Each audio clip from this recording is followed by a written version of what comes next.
national president of American Veterans for Equal Rights, which is a LGBT veteran service organization nationwide. We have members from World War II to Afghanistan, and we have chapters from New York to Hawaii. So we are a national organization, and we were working on the effort to lift the ban against LGBT service members. I was in college when I first came out. I grew up in the rural South. We really didn't know when I was growing up through the 60s and 70s what it was to be homosexual, to be gay. It wasn't until I was in college that I really began to understand that I was different from other people.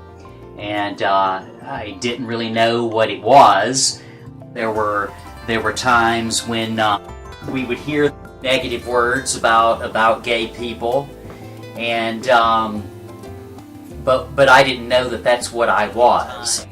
I just happened to find myself in the right place when the whole Don't Ask, Don't Tell issue was coming up in 1993 and 94. I lost that battle. I really thought that we were going to win.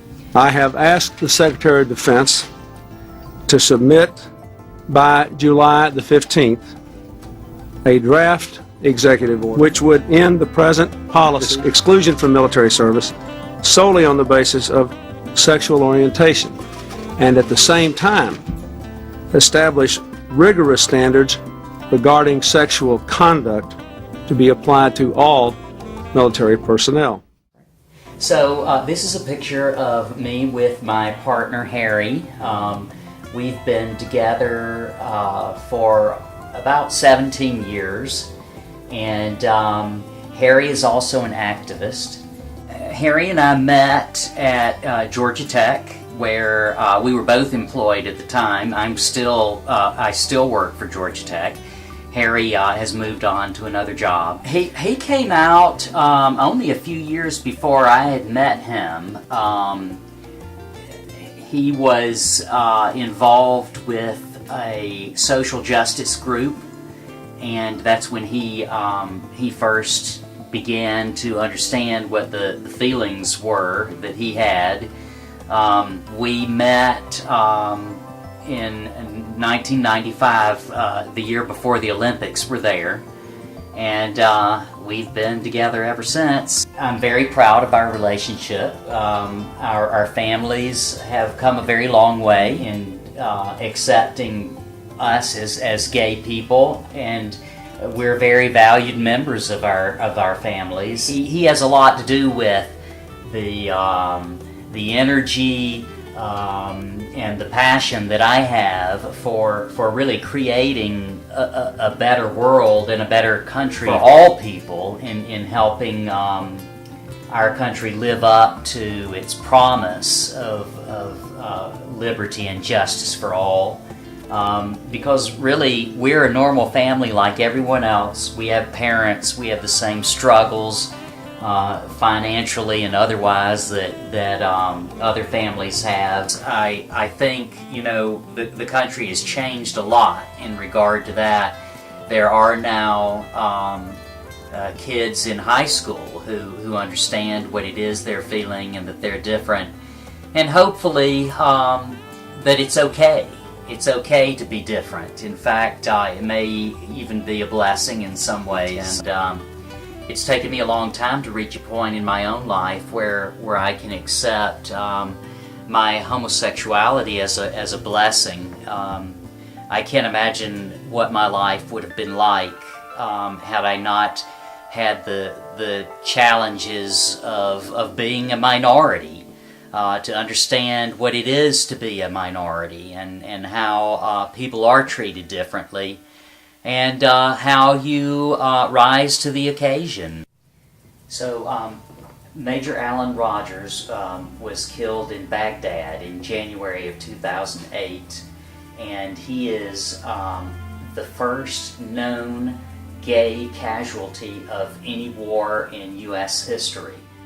And we use this, what is called a soldier shrine, dedicated to Alan Rogers, to educate people about Major Rogers and his sacrifice to our country, and to tell people, to help educate people about the presence of gay, lesbian, and bisexual people, military service members in the military.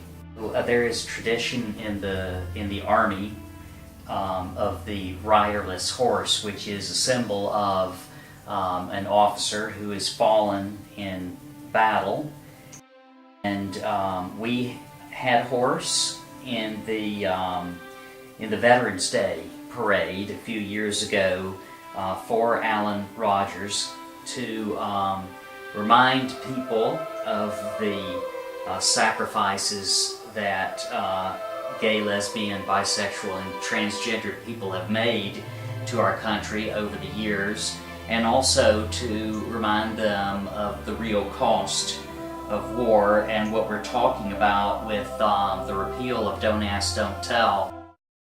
Very, very excited to have been invited by the White House to attend that event and to be there.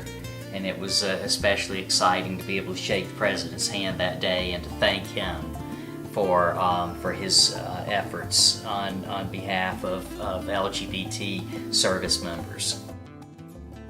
For we are not a nation that says, don't ask, don't tell. We are a nation that says, out of many, we are one. We are a nation that welcomes the service of every patriot. We are a nation that believes that all men and women are created equal. Those are the ideals that generations have fought for. Those are the ideals that we uphold today. And now it is my honor to sign this bill into law. So this is a picture of me at the signing ceremony in December 22nd of last year, when President Obama signed the Repeal Act.